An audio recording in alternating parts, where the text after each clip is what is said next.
Government resources. All right, well, welcome everyone to this month's Speak to Council session. All speakers have 3 minutes for their comments. We ask that the speakers address council with the same respect they would expect to it and to avoid the use of profanities. A staff member will notify speakers when they have 30 seconds left, and speakers will be removed from the Zoom call once their time has expired. We received 2 written submissions for tonight's session. One comment was in support of introductory number 121. The other was in support of introductory number 137. I would like to remind our participants and those watching online that my colleagues and I are here to listen to the comments presented before us tonight, and as such, it is standard that we do not respond during this session. Participants' contact information has been shared with the council, and I encourage my colleagues to follow up with any comments or concerns that pique their interest. If you are participating on Zoom and watching a live stream on YouTube while you are waiting to join the meeting, please remember to mute your live stream before entering the Zoom meeting, or you'll hear a confusing echo of yourself. We will now begin our Speak to Council session. Casey Cavender. It's not in the waiting room. Thank you. Emma Junga. Hi. Am I able to share my screen to show a PowerPoint or? President Melendez. Typically, we don't do that in the Speak to Council session. Is that Okay. accurate? Yeah, we can give you an email to share the presentation with. Yes. Okay. Great, thanks. So I'm here representing my senior design team, the RIT SAFE team.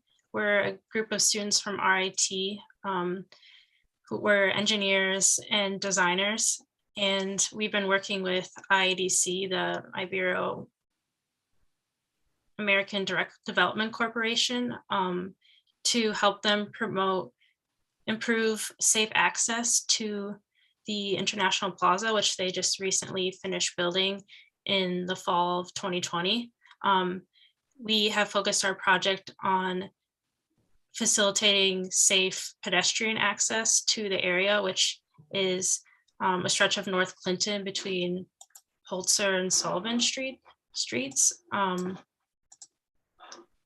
The current state of the street is that there are no crosswalks across Clinton at this spot. So while it's a very busy area and there are a lot of pedestrians visiting the different businesses in the International Plaza, there is no safe way for them to cross the street.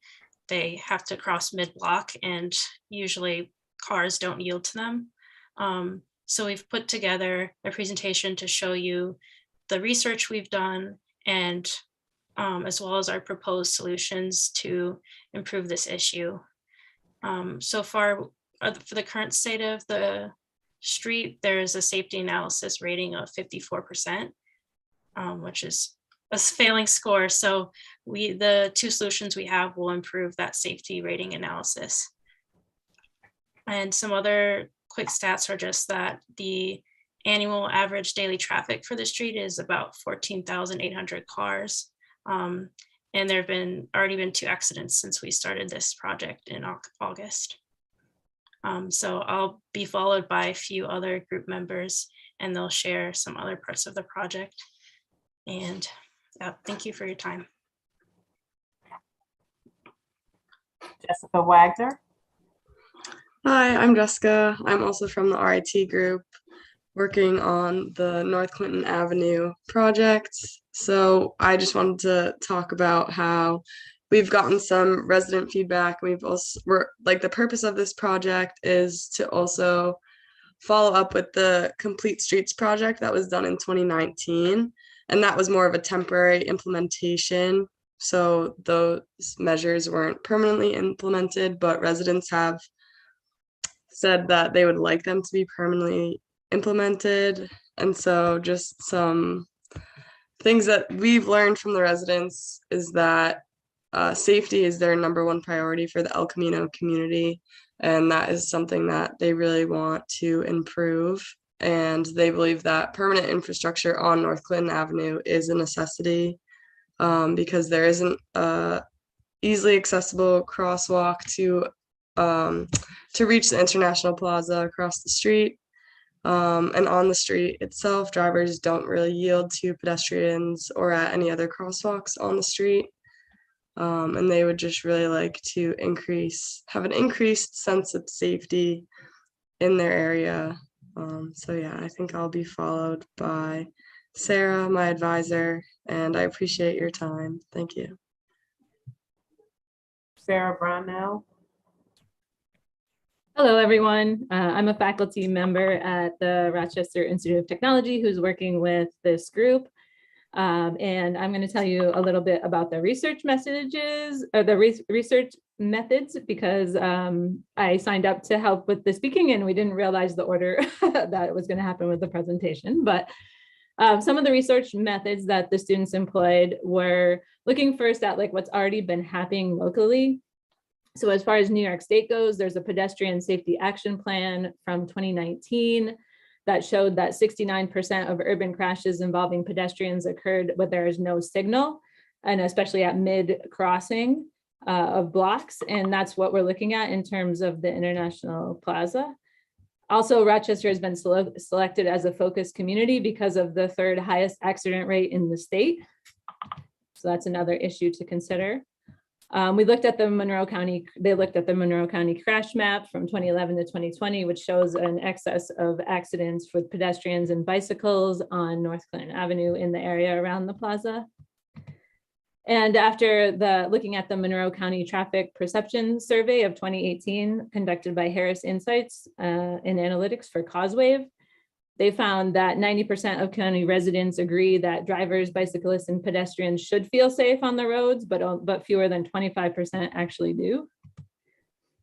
Looking into some of the potential methods for improving the situation on the street, there's research on different interventions that might help improve safety. So things like medians or refuge islands or raised crosswalks or different kinds of signage and lighting can reduce accidents from between 25 with pedestrians specifically between 25% and 47%. So there's potential for a lot of improvements. The students also worked with Genesee Transportation Council and put up a camera that was able to record traffic on the street for 24 hours on a Thursday in November, and found that the cars can be as high as more than 1,200 cars per hour, especially in the 5 to 6 o'clock area. And also that the speeds of the cars were over 30 miles per hour on average anyway, and even higher around the noon hour. And at 30 miles per hour, pedestrians have a 45% chance of dying in an accident.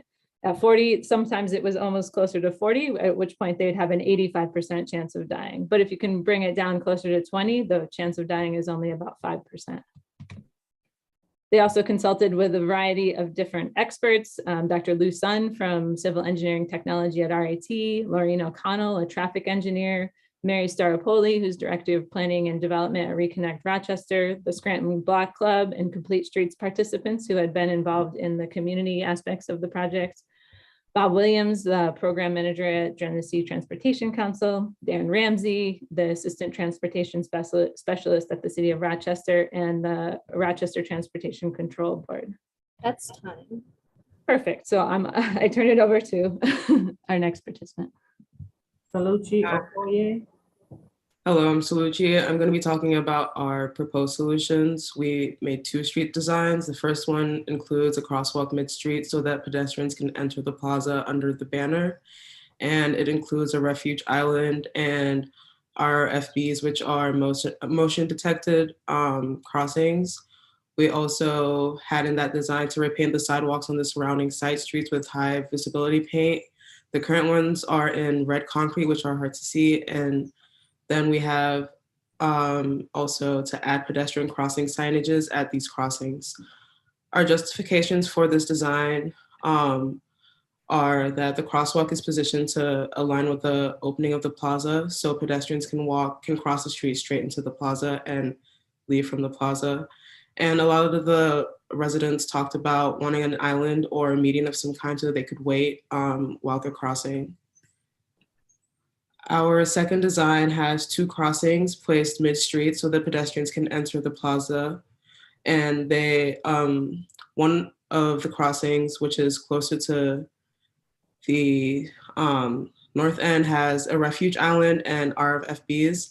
And then we also have to repaint the sidewalks with high visibility paint. Like I said, the current ones are in red concrete, which are really hard to see. And then also pedestrian crossings signs. Our justifications for our second design is that it's near the corner entrances of the plaza, and this location is more accessible for children walking to and from the plaza, and a park that's also in the area. Our justifications for both concepts are that medians reduce accidents by 32%, and they allow pedestrians to brake at the refuge island. RFBs warn drivers of pedestrians crossing or nearby crossings. This could be really helpful when it's dark and late at night and there are a lot of pedestrians on the road. And then they have been shown to reduce injuries and death by 76%. Signage also calls attention to the plaza and calls drivers' attention to pedestrians or cyclists around the area. And the speed limit will also be slowed down to about 20 miles per hour, which reduces the likelihood of death in pedestrians. 30 seconds. I'm done. Alex Grande. Good afternoon, everyone. My name is Alex Grande. I'm a senior at RIT, majoring in mechanical engineering, and I'm going to be the one wrapping up today for my team. To summarize, since last August, we've worked to determine what was needed to improve pedestrian safety for the El Camino community and international plaza visitors. From our research and findings, we've determined that this can be done with simple street design modifications. We strongly believe that these improvements can reduce pedestrian deaths and make the area a friendlier place for people of all ages to cross. As for next steps, our team has developed an in-depth proposal paper that we'd like to share with the council members and the city. And we also hope to hand off the work that we've done onto the next team, as we will be graduating this May. Thank you all for your time, and I hope you consider investing in these street changes. Thank you. Ann Lewis. She's not in the waiting room. Okay. Daisy Cavender. She's not in the waiting room. All right.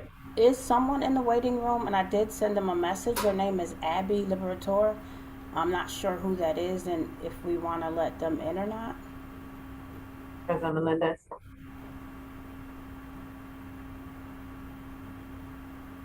You're on mute. Sorry about that. Yeah, if they did not sign up, I don't think we should set that precedent. Okay, and I did send them a message to see if they signed up under a different name, and they have not responded. We're all set then. All right, that concludes this month's Speak to Council session. I would like to thank all of the speakers for their participation.